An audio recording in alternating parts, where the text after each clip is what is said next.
Ya, assalamualaikum warahmatullahi wabarakatuh. Selamat pagi semuanya.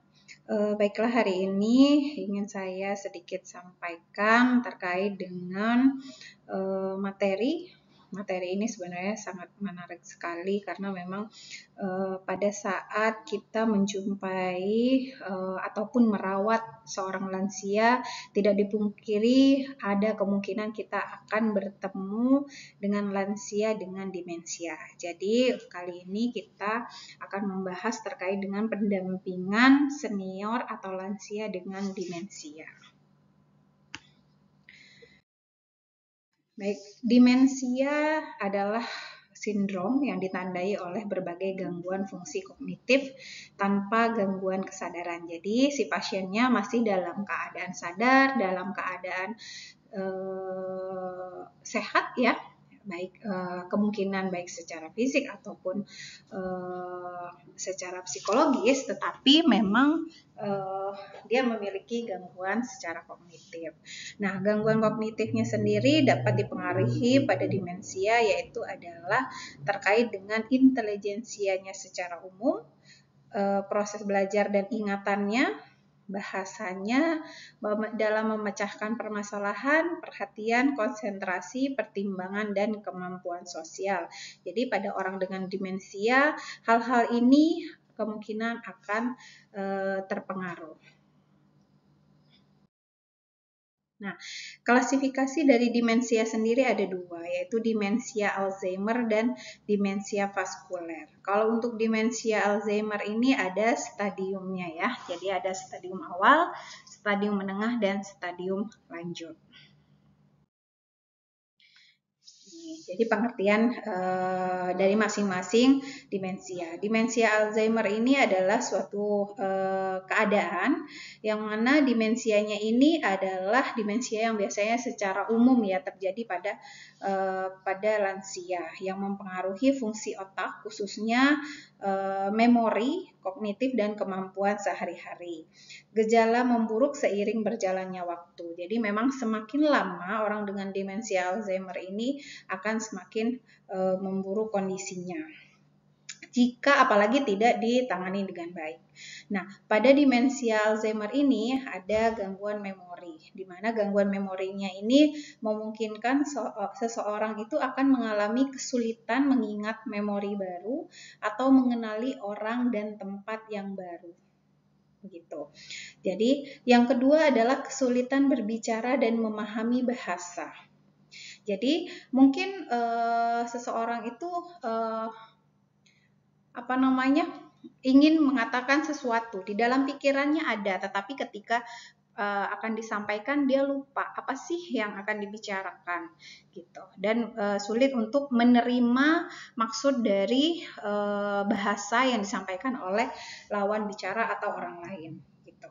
Yang ketiga adalah kesulitan dalam beraktivitas sehari-hari gitu, karena tadi mengalami gangguan secara memori, dia tidak tahu apa yang akan dilakukan sehingga memudahkan seseorang itu akan melupakan aktivitas yang saat itu ingin dilakukan. Contohnya ingin memasak tetapi lupa menyalakan kompor, atau ingin memasak terus kompornya udah dinyalakan, terus alat-alat yang akan digunakan untuk memasak lupa untuk digunakan, atau menyalakan kompor terus malah ditinggal, itu kan sangat berbahaya gitu ya.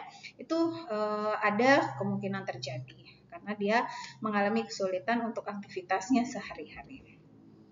Terus terjadi perubahan perilaku yang biasanya terjadi pada seseorang adalah gelisah ataupun bingung mau ngapain sih gitu. Terus tadi ini di mana ya gitu.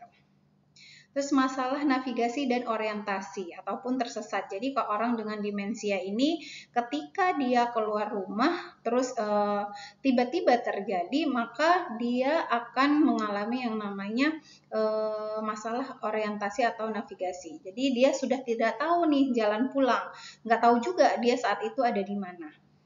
Ke kanan, ke kiri, ke depan, belakang, malah tidak tahu arahnya kemana begitu ya. Bahkan nama itu kan orientasi tempat ya. Bahkan kalau orang dengan demensia ini juga akan bisa mengalami dia lupa dengan dirinya sendiri, namanya siapa dan lain sebagainya. Terus yang terakhir adalah gangguan secara kognitif, di mana pada gangguan secara kognitif ini biasanya terjadi penurunan kemampuan berpikir.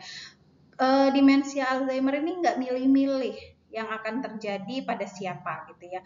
Mau itu seorang profesor, mau itu seorang doktor, mau itu orang yang pendidikannya sampai menempuh perkuliahan berkali-kali. Ketika dia sudah mengalami yang namanya demensia Alzheimer ini, maka dia bisa terjadi kemampuan berpikir. Yang tadinya orangnya jenius, pinter banget, tetapi ketika sudah mengalami yang namanya demensia Alzheimer, semua yang pengalaman sudah pernah dia rasakan, pengalaman yang sudah pernah terjadi, dia lupa semuanya. Gitu. Ya, kemampuan terjadi penurunan kemampuan berpikir, merencanakan dan memecahkan masalah. Ketika dia bertemu dengan suatu permasalahan, dia lupa harus ngapain, gimana sih cara mengatasinya dan lain sebagainya. Gitu. Yang kedua, tadi kan ada dua jenis demensia, Alzheimer dan vaskuler. Nah, kalau demensia yang kedua adalah demensia vaskuler, yang mana demensia vaskuler ini adalah jenis demensia yang terjadi karena terjadinya kerusakan pembuluh darah di otak, sehingga mempengaruhi aliran darah ke otak. Jadi, bisa demensia vaskuler ini terjadi karena kecelakaan, terus atau trauma yang lainnya. Gitu. Atau dia stroke, gitu bisa jadi dikarenakan hal tersebut. Terjadilah si demensia vaskuler. Nah, 10 gejala umum Alzheimer. Yang pertama adalah mengalami gangguan daya ingat. Yang kedua adalah sulit fokus. Yang ketiga, sulit melakukan kegiatan sehari-hari. Yang keempat adalah disorientasi waktu dan tempat. Tidak tahu hari itu jam berapa, di mana, tempatnya di mana, akan kemana. Terus susah memahami visual spasial atau sulit mengukur jarak, warna, wajah sendiri, dan suka menabrak gitu ya. Gangguan berkomunikasi, menaruh barang tidak pada tempatnya, salah membuat keputusan, menarik diri dari pergaulan, dan perubahan perilaku serta kepribadian. Jadi sedikit saya sharing terkait dengan Alzheimer, karena kebetulan saya memiliki pengalaman, ada orang di sekitar saya, saudaranya dari kakek saya gitu ya. Jadi masih nenek saya juga gitu ya. Jadi beliau itu pada semasa masih belum lansia, masih sehat, masih segar, masih muda gitu ya. Masih di usia 30-40 tahunan, beliau adalah orang yang sama anak kecil itu senang. Dia suka anak kecil, suka berbuat baik sama orang lain, terus pokoknya dia orangnya baik. Tapi ketika mengalami Alzheimer, demensia Alzheimer saat itu, beliau tidak suka anak kecil. Bahkan sama keluarganya sendiri beliau tidak suka. Gitu ya. Bahkan karena mengalami demensia Alzheimer ini, beliau tuh mengalami yang namanya beberapa kali percobaan bunuh diri. Gitu. Karena entahlah penyebabnya apa, karena kalau ditanyakan beliau sendiri juga tidak komunikatif gitu ya, tidak responsif dan tidak paham apa yang dia sampaikan, dan pada saat kita bertanya dia juga tidak paham apa yang maksud dari pembicaraan kita gitu ya. Jadi seperti itu, sampai berkali-kali melakukan percobaan bunuh diri karena demensia Alzheimer. Yang notabene pada saat itu adalah yang pada saat dia masih muda baik gitu ya sama ponakan-ponakannya, tapi ketika bertemu dengan ponakannya dia tidak tahu ponakannya itu adalah orang yang dekat sama beliau. Tetapi pada saat beliau demensia, sudah lansia, bahkan ponakan-ponakannya itu diusir-usirin, gitu. Ya, jadi itu yang akan terjadi pada saat seseorang itu mengalami Alzheimer, sehingga kita orang di sekitarnya itu harus lebih paham, jangan sampai orang di sekitarnya malah tersinggung dengan apa yang sudah terjadi kepada si pasien tersebut. Gitu. Itulah tugas kita sebagai petugas caregiver untuk memberikan pengertian kepada orang sekitar agar dia bisa memotivasi, agar bisa mensupport dari si pasiennya tersebut gitu. Gangguan komunikasi. Gangguan komunikasi ini bukan berarti dia tidak bisa ngomong, bisa, tetapi kadang-kadang kita ngomongin apa, terus pasiennya ngomongin apa, jadi agak tidak nyambung begitu ya. Terus juga ada salah satu ini mah sama nenek saya sendiri gitu ya. Jadi nenek saya ini mengalami demensia ini baru-baru ini beberapa tahun ke belakang gitu ya, beberapa tahun ke belakang. Beliau sekarang umurnya kalau tidak salah hampir 120-an gitu ya. Pada saat umur beliau masih 100 berapa gitu, 111 lah masih ya, kemungkinan 117 atau 115 saat itu. Jadi beliau tuh sebenarnya secara fisik sehat. Itu awal-awal gejalanya mulai kelihatan gitu ya. Mulanya awal mula gejala tersebut kelihatan. Jadi beliau tuh sebenarnya karena sehat, jadi masih kami biarkan untuk beraktivitas, kami biarkan untuk kemana sendiri gitu ya. Kan karena kebetulan tinggalnya di kampung gitu ya, di perkampungan, benar-benar kampung lah tempat tinggal kami, sehingga jika ingin membeli barang atau apa kan harus ke warung. Warung itu sebenarnya dekat, hanya beberapa meter, ada kali nggak sampai 1 kilo, 1 kilo nggak sampai kali ya, mungkin ada kurang lebih 60 meter gitu ya, tetapi masih jarak-jarak rumah. Kalau di perkampungan itu kan masih lebar gitu ya, jauh, rumah ke rumah itu kan jauh-jauh gitu, sehingga memang aksesnya jalan setapak gitu ya. Nah ketika si nenek saya ini pergi ke warung, ada yang ingin dibeli, berangkatnya itu kurang lebih jam 10, itu hari Jumat, makanya kami ingat banget. Jadi jam 10-an berangkat mau ke warungnya, sampai orang-orang pulang sholat Jumat itu nggak pulang-pulang ke rumah gitu ya. Mungkin awalnya memang keluarga itu tidak curiga dan lain sebagainya, hilang dan lain sebagainya gitu ya. Karena biasanya kalau ke warung kan pasti kenal sama orang-orang sekitarnya, mungkin ngobrol dulu dan lain sebagainya.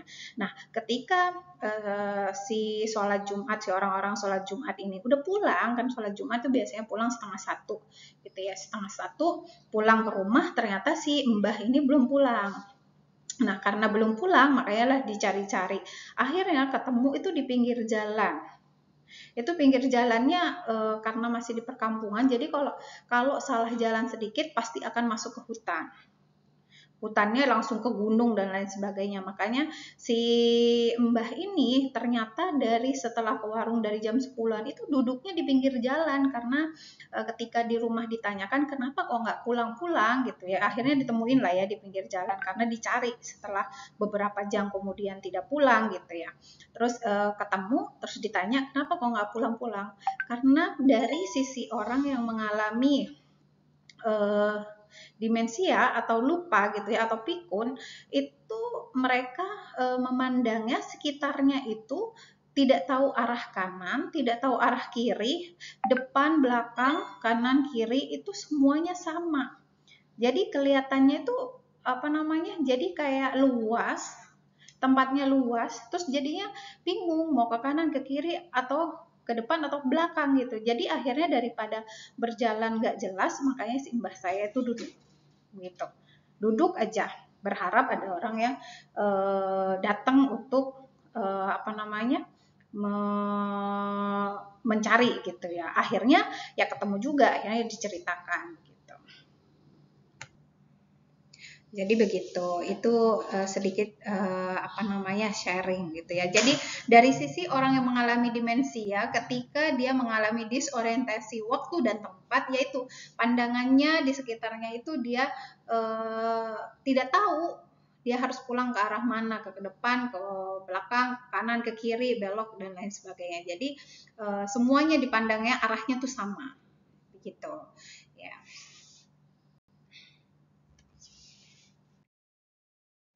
Nah, tadi kan ada demensia Alzheimer gitu, ada 3 tahap. Nah, ketika seseorang mengalami di tahap awal terjadinya demensia Alzheimer, maka yang pertama masalah dalam mengingat kata-kata atau nama orang. Jadi kesulitan. Jadi ke kita cucunya, kita anaknya, kita pendamping atau caregivernya, mereka akan ada kemungkinan lupa untuk nama kita itu siapa, lupa kita siapa, gitu ya. Terus kesulitan dalam mengikuti percakapan dan bicara secara lancar. Jadi kalau ngobrol gitu pasti kita sebaiknya ngobrolnya itu pelan-pelan, menggunakan bahasa-bahasa yang sangat mudah sehingga dia bisa bisa pada saat berkomunikasi dia bisa mengikuti gitu ya. Terus kesulitan dalam merencanakan dan mengorganisasi tugas sehari-hari gitu ya. Terus kesulitan mengikuti jadwal dan orientasi dalam waktu dan tempat. Terus kehilangan keterampilan dalam melakukan aktivitas sehari-hari seperti memasak dan berpakaian. Bahkan berpakaian pun ya yang tadinya mungkin pakai kancing, ini kan sebenarnya hal sepele pakai kancing. Dia bahkan tidak bisa cara mengancingkan bajunya sendiri. Gitu. Itu adalah tahap awal dari demensia Alzheimer. Atau kalaupun dikancing mungkin kancing yang atas sama kancing yang bawahnya bisa tertukar dan lain sebagainya. Gitu. Yang baju harusnya di depan, di belakang gitu, dan itu tidak disadari. Gitu ya, bukan karena tidak sengaja. Kalau kita kan kadang-kadang salah mengancingkan baju gitu ya, yang atas taruh di bawah gitu, itu kan memang mungkin karena kita terburu-buru dan lain sebagainya. Tapi ketika seorang mengalami gejala awal demensia Alzheimer, mungkin dia tidak menyadari bahwa itu tertukar dan biasa aja merasanya gitu ya. Paling orang di sekitarnya yang akan menyadari gitu ya, atau nanti udah lama-kelamaan baru dia sadar.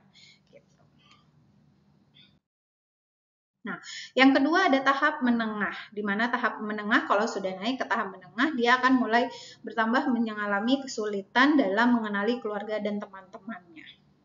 Gitu, tadi hanya melupakan namanya, mungkin cucunya. Kalau biasanya kalau orang cucunya banyak gitu ya, kalau orang zaman dulu itu kan cucunya banyak gitu ya, cucunya banyak lupa nama-namanya, itu wajar. Tapi kalau cucunya cuma satu atau dua, ketika dia lupa itu kan sudah awal tahap awal gejala demensia. Tetapi ketika sudah masuk ke tahap selanjutnya, maka dia sudah sulit mengenali keluarga dan teman-temannya. Anaknya sendiri dia bahkan tidak tahu itu siapa. Ini siapa, cucunya ini siapa lagi gitu. Itu kan biasanya kalau kita bertemu dengan lansia yang mengalami mungkin bahasanya pikun gitu ya, biasanya akan ada yang terjadi adalah salah satunya melupakan atau tidak mengenali keluarga dan teman-teman, bahkan orang yang biasa dia temui. Gitu. Yang kedua adalah kesulitan dalam mengingat alamat atau informasi pribadi. Jangankan alamat ya dan informasi pribadi, keluarga dan teman-teman yang sehari-hari memang sudah bertemu, sehari-hari memang sudah tinggal bersama, itu saja sudah tidak dikenali, apalagi mengingat alamat dan informasi pribadi gitu ya. Terus yang ketiga adalah perubahan perilaku seperti kebingungan, kecemasan, atau kemarahan. Ya. Kesulitan dalam mengendalikan fungsi kandung kemih dan usus, makanya kepada orang-orang dengan demensia Alzheimer ini seringkali dia banyak yang pasien-pasiennya itu mengalami yang namanya inkontinensia urin gitu ya. Jadi dia sulit untuk menahan pipis sehingga dia ngompol gitu ya. Terus kehilangan kemampuan untuk melakukan tugas sehari-hari yang lebih rumit seperti memasak dan mandi gitu.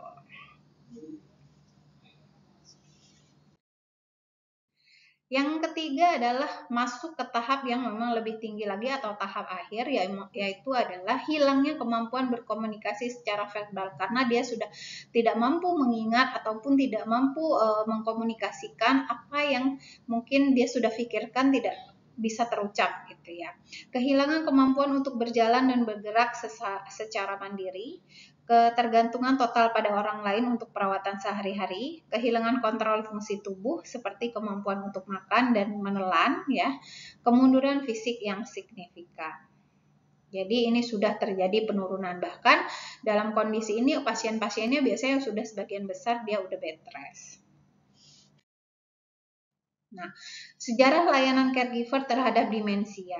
Nah, lansia mengalami demensia itu pada pertengahan abad ke-19 itu baru terdeteksi. Lansia ditempatkan di rumah sakit jiwa biasanya karena dianggapnya dia memiliki gangguan kejiwaan, kualitas hidupnya tidak diperhatikan sehingga masa perawatan yang ada selama di rumah sakit tidak dilakukan perawatan. Jadi harusnya masa perawatan kan dirawat, tapi masa perawatannya malah tidak tanpa perawatan gitu karena tidak tahu ini harus diapakan gitu ya. Terus makanya muncullah yang namanya Undang-Undang Kesejahteraan Lansia dan aturan tetap terkait dengan kebijakan lansia, sistem asuransi layanan pada caregiver untuk penanganan demensia. Nah, ini penata laksanaan pada kasus-kasus demensia ya. Yang pertama ada terapi medikamentosa atau obat-obatan dan yang kedua adalah terapi non medikamentosa tanpa obat. Nah, ini tadi. Kalau terapi medikamentosa ini biasanya diberikan oleh para medis, dokter, biasanya dengan pendampingan keperawatan, diberikan obat-obatan dan terapi medis dengan aliran listrik. Ya. Kalau terapi non medikamentosa ini tanpa obat-obatan yaitu mungkin dilakukan senam otak, terapi percakapan atau konseling, terapi seni, terapi olahraga, meditasi dan lain-lain.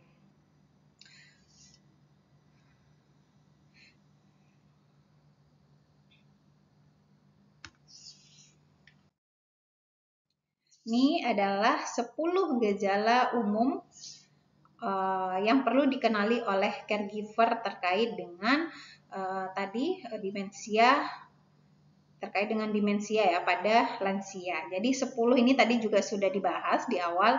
Ke-10-10-nya ini adalah gejala-gejala umum yang biasanya terjadi pada orang dengan demensia. Sehingga kita sebagai petugas caregiver harus tahu, harus bisa mengenali. Ya, saya ulang kembali. Yang pertama adalah gangguan daya ingat, yang kedua sulit fokus, yang ketiga sulit melakukan kegiatan yang biasa dilakukan, yang keempat bingung atau disorientasi, yang kelima kesulitan memahami ciri dan posisi benda tertentu, yang keenam gangguan berkomunikasi, ketujuh menaruh barang tidak pada tempatnya, kedelapan salah membuat keputusan, kesembilan menarik diri dari pergaulan, dan perubahan perilaku serta kepribadian. Ini adalah prinsip perawatan kasus demensia. Yang pertama adalah menghindari perbedaan pendapat. Jadi ketika kita menjadi caregivernya orang dengan demensia, maka kita hindari hal-hal yang memang tidak cocok dengan orang tersebut atau berbeda pendapat. Karena sebenar-benarnya kita ketika kita sudah menghadapi orang dengan demensia tetap aja salah. Sehingga kita memang kalau ada hal-hal kadang-kadang tidak semua hal yang disampaikan oleh orang dengan demensia itu kan betul. Biasanya kan mereka yang maunya sendiri gitu ya, maunya sendiri. Sehingga kita ketika ingin memberikan pelayanan kesehatan agar tidak mengganggu gitu ya. Jadi kita hindari terjadinya perbedaan pendapat. Bukan berarti kita mendukung apa yang dia sampaikan ketika itu salah, tapi kita menghindari agar dia tidak marah, terus agar dia tidak malah mau dilakukan perawatan. Karena kalau dia sudah marah, dia merasa berbeda pendapatnya, maka dia tidak mau lagi kita rawat gitu ya. Terus yang kedua adalah memberikan latihan dengan permainan, yaitu contohnya adalah melakukan interaksi sosial dan pengembangan hobi. Jadi ketika seseorang dengan demensia itu memiliki hobi tertentu, terus dia senang dengan kesenian dan lain sebagainya, maka itu yang harus kita arahkan gitu ya. Jadi sering-sering kita berinteraksi, bawa si lansianya itu untuk berinteraksi dengan orang lain, terus mengembangkan hobinya gitu, sehingga dia akan menciptakan suasana yang senang gitu ya. Memantau kesehatan secara berkala, menjauhi sikap mengkritik, komentar negatif, berdebat dan memaksa ya. Jangan kita hindari yang namanya mengkritik, sebisa mungkin tidak mengkritik meskipun si orang tersebut salah. Sikap tenang dan memaklumi, ya, berikan pujian atau penghargaan ketika dia melakukan hal-hal yang memang baik, gitu ya. Terus kalau dia tidak melakukan hal yang baik, jangan kita berikan kritik gitu, biarkan saja gitu ya. Terus perlakukan klien sebagai orang dewasa dengan keterbatasan, bukan sebagai anak kecil ya. Ciptakan lingkungan yang nyaman dan kegiatan yang bersifat rekreatif, humor dan menyenangkan. Lingkungan yang nyaman ini apalagi adalah lingkungan-lingkungan yang biasanya dia gunakan. Salah satu contohnya adalah kamar ya. Biasanya orang dengan demensia kan salah satu cirinya tadi ada inkontinensia urin, dia sering mengompol gitu ya. Nah, ketika dia sering mengompol, biasanya kan area-area sekitarnya kan pesing. Jadi kita kalau sebagai caregiver mengusahakan bahwa lingkungan yang dia tempati itu tidak jorok, tidak bau, tidak pesing gitu, sehingga dia akan nyaman. Oke. Hal yang harus diperhatikan ketika kita menjadi caregiver pasien dengan demensia. Yang pertama adalah si pasiennya ini ketika mau di dalam rumah ataupun apalagi kalau sudah diajak keluar rumah gitu ya, sudah pasti harus dipakaikan tanda pengenal. Baik itu berupa gelang, kalung yang berisi identitas serta nomor kontak yang bisa dihubungi, karena kan memiliki resiko hilang atau dia kabur dan lain sebagainya. Karena ketika kalau sudah hilang, nanti dia udah nggak bisa balik lagi ke rumah. Kalau keluar rumah itu harus hati-hati, nanti takut nggak bisa pulang dan lain sebagainya. Terus memberikan tanda dengan kertas berwarna terang pada beberapa sudut tembok dan bantalan pada sudut-sudut yang tajam. Tadi ada salah satu ciri-cirinya adalah suka menabrak-nabrak. Ya. Jadi sebaiknya memang di bagian-bagian yang tajam, sudut-sudut yang tajam itu kita berikan bantalan, biar ketika tertabrak dia tidak terluka, gitu ya. Samarkan pintu, jendela untuk mengurangi kecenderungan keluar rumah tanpa pendamping. Karena kalau orang dengan demensia ini senang banget biasanya ngelihat pintu, pengen buka-buka pintu, pengen keluar-keluar rumah gitu. Karena dia biasanya sukanya di luar-luar yang terang dan lain sebagainya. Sehingga memang kalau bisa dikunci, kalau enggak disamarkan gitu ya. Jaga agar lantai tidak licin dan aman, terutama di kamar mandi dan tangga. Ya, itu perhatikan penggunaan pakaian dengan demensia, terutama yang cenderung membuka pakaian di sembarang tempat gitu ya. Jadi kalau pada lansia demensia yang suka membuka pakaian di sembarang tempat, bukan dia porno dan lain sebagainya, tetapi kan memang karena dia memiliki masalah gitu ya, atau saat itu sedang tidak sehat gitulah ya, secara non fisik tidak sehat, sehingga pakaikan pakaian yang memang sulit untuk dibuka ya, paling kancing bajunya yang di belakang, terus pakai pakaian yang jenisnya mungkin kaos yang sulit dibuka aja, sulit dibuka oleh lansianya tersebut atau pasiennya tersebut gitu ya. Berikan makanan berporsi kecil tapi sering. Terus alat-alat makannya, hindari alat-alat makanan yang pecah belah ya sebaiknya, karena takutnya jatuh, takutnya dia dibanting dan lain sebagainya. Karena kita tidak bisa mengontrol kira-kira kapan dia akan tiba-tiba moodnya berubah. Kalau sudah moodnya berubah, ada lansia-lansia dengan demensia itu yang bahkan nanti dia suka marah-marah, suka banting-banting barang. Kan berbahaya kalau pecah belah. Gitu. 7 tanda buruknya perawatan orang tua di rumah nih. Kalau kita sebagai caregiver sampai ada salah satu tanda ini di rumah pasien ataupun pada si pasiennya, maka kita sebagai caregivernya dianggapnya tidak memberikan pelayanan prima, tidak memberikan pelayanan maksimal. Karena seharusnya 7 tanda ini tidak muncul ketika sudah ada caregiver di sekitarnya gitu, ataupun ada caregiver yang membantu.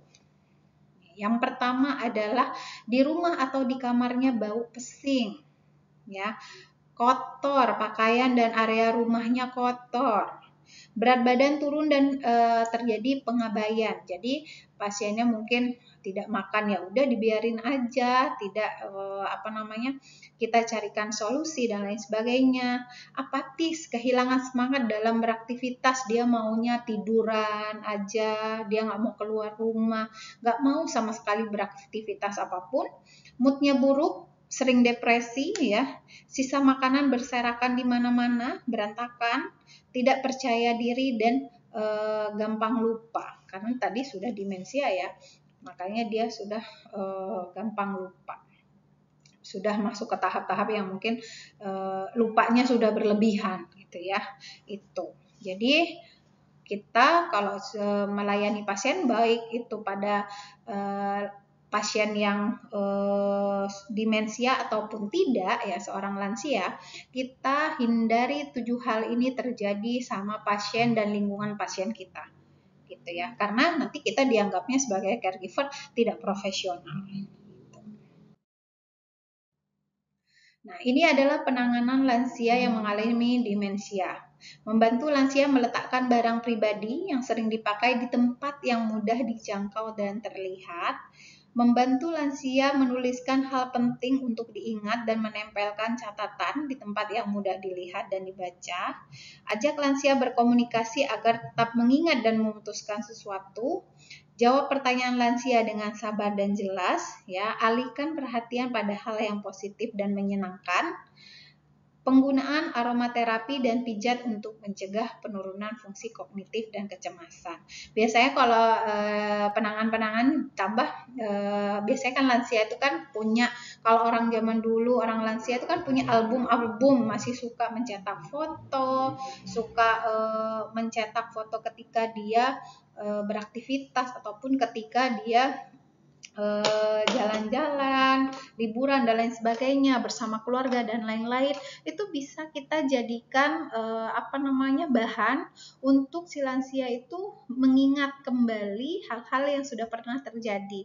Tapi kita lihat hal-halnya itu yang memang kira-kira membangkitkan aura-aura yang positif. Jangan sampai kita menunjukkan foto, mungkin kan ada beberapa orang yang dia mengalami trauma tertentu baik pada orang ataupun tempat tertentu, sehingga itu yang harus kita hindari gitu.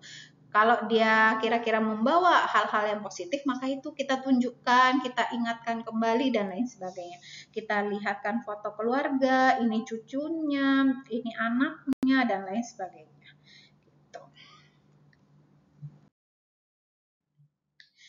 Ini adalah kegiatan-kegiatan untuk mencegah demensia tadi ya. Yang pertama bisa juga menggunakan hal-hal untuk mengasah otak, seperti mengisi teka-teki silang. Mungkin di sini anak zaman sekarang tahu nggak ya teka-teki silang. Jadi teka-teki silang, dia ada pertanyaannya, nanti di kotak-kotaknya tinggal diisi gitu ya. Terus melakukan senam otak, menceritakan kejadian masa lalu yang positif, bermain catur kalau suka dan lain sebagainya ya, sesuai dengan kesukaannya.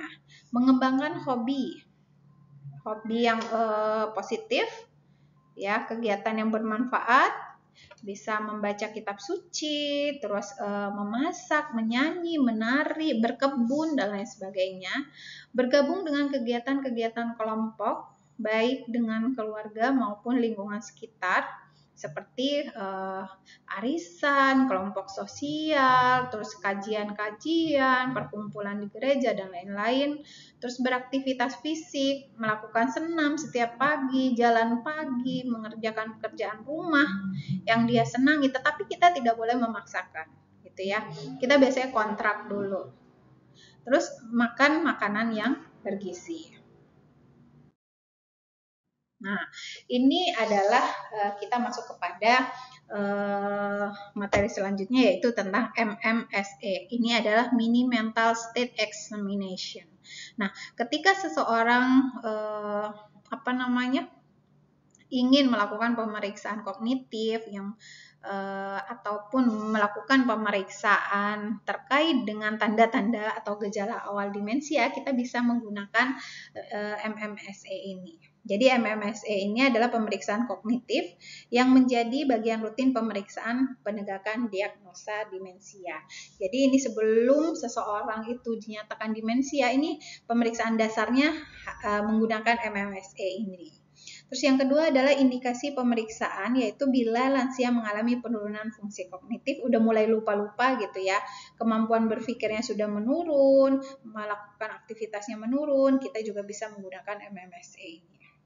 MMSE ini juga adalah sebuah alat deteksi dan penunjang diagnostik, tetapi tidak bisa digunakan sebagai kriteria tunggal. Jadi kalau sudah menggunakan kuesioner MMSE ini bukan berarti diagnosanya sudah bisa langsung ditegakkan, tidak. Tapi harus ada pemeriksaan lainnya, gitu ya. Terus MMSE ini terdiri dari 11 pertanyaan yang digunakan untuk menilai orientasi, registrasi, perhatian dan kalkulasi, mengingat dan bahasa. Nah, ini kita lihat di sini. Untuk kuesioner MMSE ini apa saja sih yang harus diisi? Nah, untuk kuesioner MMSE ini, skor tertingginya adalah 30, sedangkan kurang atau sama dengan 21 mengindikasikan adanya kerusakan kognitif. Dan sehingga ini diperlukan pemeriksaan lebih lanjut. Kita pun bisa menggunakan kuesioner ini, tapi mudah-mudahan hasilnya kurang dari 21. Jangan sampai kurang dari 21 gitu maksudnya ya. Jadi harus lebih tinggi karena kalau kurang dari 21 biasanya ada indikasi kerusakan kognitif. Makanya pada saat akan menggunakan MMS ini sebaiknya kita jangan dalam keadaan stres, tapi keadaan memang benar-benar rileks gitu ya. Nah, tadi ada pertanyaan tentang orientasi. Yang pertama, orientasi ini adalah menanyakan waktu dan tempat secara spesifik. Jadi di dalam pertanyaan itu ada pertanyaan tahunnya, tahun berapa, terus musim apa. Kalau di kita Indonesia kan musimnya ada dua ya, musim hujan, musim kemarau gitu ya. Bukan musim mangga, musim rambutan, itu bukan seperti itu. Jadi musim. Kalau di luar negeri yang memiliki 4 musim, jadi itu dilihat musimnya musim apa saat itu gitu. Jadi ini disesuaikan dengan kita saat itu ada di negara mana. Terus tanggalnya tanggal berapa? Terus ini biasanya kan kadang-kadang kalau orang zaman dulu tanggal ini kan ada yang tanggal Jawa sama tanggal yang memang secara umum gitu. Itu benar-benar harus melihatnya tanggalnya secara umum. Terus hari ini hari apa, bulan apa, itu terkait dengan waktu. Ketika semua pertanyaan 5 yang bagian waktu ini betul, maka skornya 5. Itu untuk waktu. Terus satu lagi yang ke sebelah kanan yaitu terkait dengan tempat. Tempatnya ditanya, negaranya ini negara apa? Provinsinya di mana? Kabupaten, kotanya apa?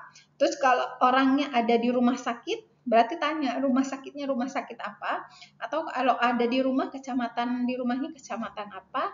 Kalau dia ada di rumah sakit kan ada lantai-lantai nih. Gitu.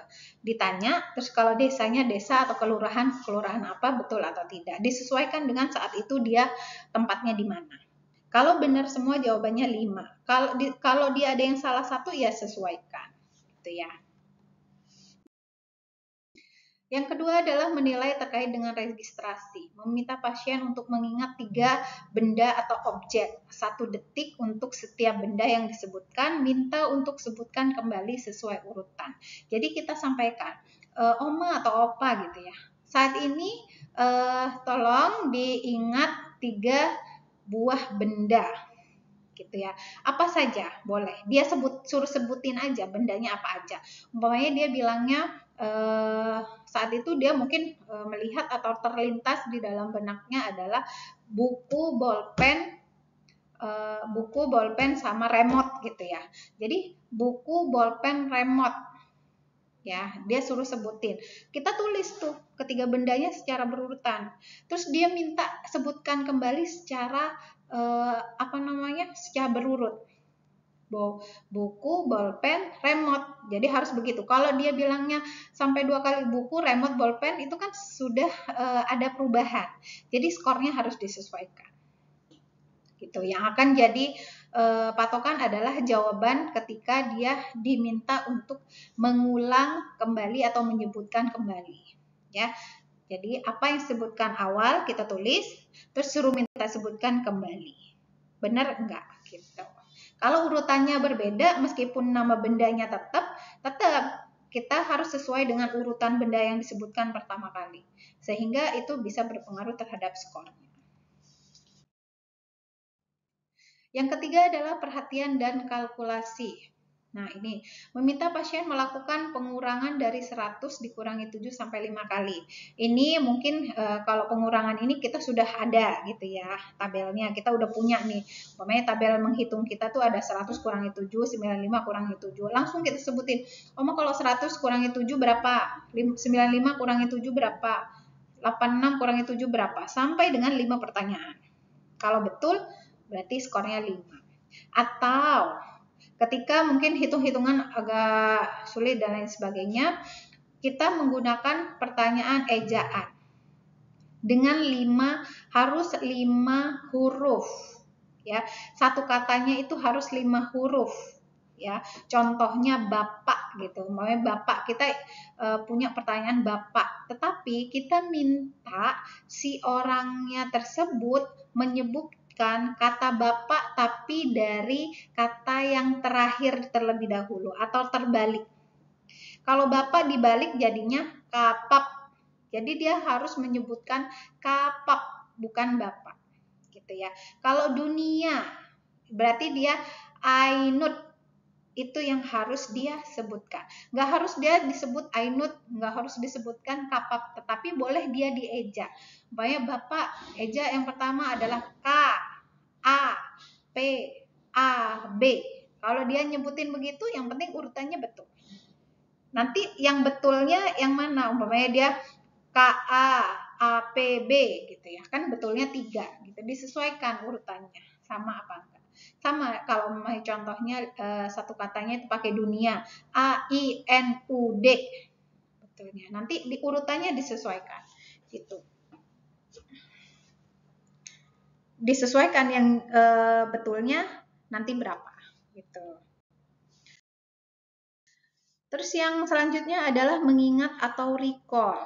Nah, tadi kan dia suruh menyebutkan 3 benda. Ya, meminta menyebutkan kembali 3 benda atau objek pada tahap registrasi. Tadi kan ada buku, bolpen, remote, gitu ya. Jadi harus ingat buku, bolpen, remote. Jadi kalau dia ingat, berarti dia skornya 3. Kalau dia semuanya betul, tapi urutannya salah, disesuaikan. Kalau urutannya salah juga kan tetap aja salah. Yang pertama kan harusnya buku, yang kedua bolpen, yang ketiga remote. Tetapi dia bilangnya buku, remote, bolpen. Berarti nomor 2 dan 3 itu 0. Gitu ya. Jadi isinya 1 yang benar. Gitu. Meskipun 3-3-nya disebutkan, tetapi kalau urutannya salah, ya berarti skornya disesuaikan. Bahasa yang selanjutnya, penamaan. Yang bahasa ini ada beberapa jenis. Nah, yang pertama adalah penamaan. Perlihatkan 2 buah benda dan minta pasien menyebutkan masing-masing benda tersebut dengan ditunjukkan satu-satu. Contoh pemeriksaan menunjukkan buku, maka pasien diminta menyebutkan. Gitu. Jadi kalau kita pegang bendanya nih, umpamanya kita pegangnya piring gitu ya. Kita angkat piringnya, minta dia sebutkan ini apa? Gitu ya. Terus kita pegang ternyata di situ laptop. Ini apa? Jadi harus dia sebutkan sesuai dengan benda apa yang kita tunjukkan. Itu penamaan. Gitu ya. Skornya 0 salah, 1 betul. Terus bahasa yang kedua, tadi penamaan, yang kedua adalah pengulangan. Meminta pasien mengulang kata-kata berikut. Tak ada kata jika atau tetapi. Minta pasiennya mengulang itu. Jika pasiennya bisa mengulang tadi kata-kata itu, berarti skornya 1. Kalau tidak bisa mengulang, berarti 0. Gitu ya. Perintah yang selanjutnya adalah perintah 3 tahap. Jadi habis pengulangan perintah 3 tahap, meminta pasien mengulang perintah 3 tahap. Yang pertama adalah ambil satu lembar kertas dengan tangan kanan, gitu kan ya.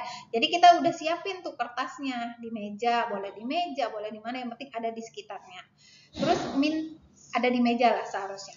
Terus diminta lipat jadi 2, terserah mau dia lipatnya segitiga atau lipatnya persegi panjang, pokoknya yang penting kertas itu dilipat jadi 2, gitu ya. Terus taruh di lantai. Jadi kalau si pasien mengikuti 3 tahap ini berarti skornya 3. Tetapi kalau cuma satu yang perintah nomor 1 yang diikuti berarti cuma 1. Disesuaikan ya yang mana dilakukan. Nah, bahasa yang selanjutnya adalah membaca dan mengikuti perintah. Tutup mata Anda jika pasien dapat membaca dan mengikuti perintah maka skor 1. Jadi kita kasih tahu tutup mata Anda, dia tutup matanya berarti 1. Kalau dia tutup mata Anda diam aja berarti dia skornya 0.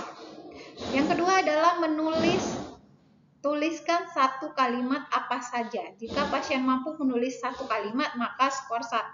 Nah, bedakan satu kalimat dengan satu kata. Ya, kalau pasien hanya menulis saya, itu kan satu kata, berarti skornya 0. Ketika pasien menuliskan saya makan, itu kan sudah merupakan kalimat ya, meskipun bukan kalimat yang sempurna, tapi itu satu kalimat, berarti itu skornya 1. Menyalin, meminta pasien menyalin gambar. Jadi kita sudah siapkan gambarnya, terus minta pasiennya menyalin gambarnya. Ini adalah poligon, contoh-contohnya. Tidak semua poligon ini kalian suruh gambarkan, tetapi salah satu. Boleh yang segitiga, boleh persegi, terus nanti si pasiennya suruh mengikuti.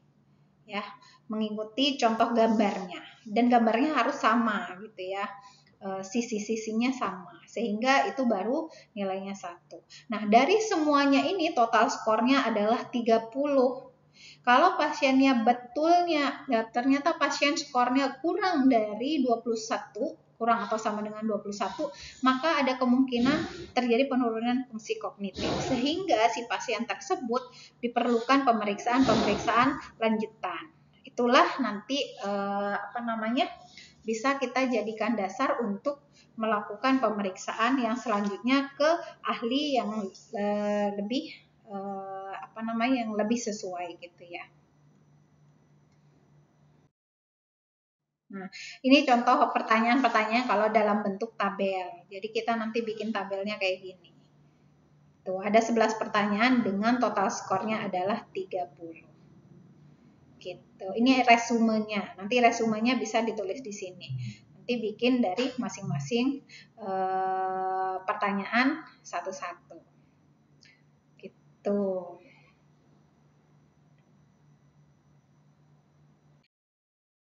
Baik, itu saja yang bisa saya sampaikan terkait dengan pendampingan senior dengan demensia. Terima kasih atas perhatiannya. Saya tutup. Akhir kata, wassalamualaikum warahmatullahi wabarakatuh. Selamat siang. Semoga kita selalu diberikan kesehatan dan apa yang sudah saya sampaikan bisa bermanfaat untuk kita semua. Amin.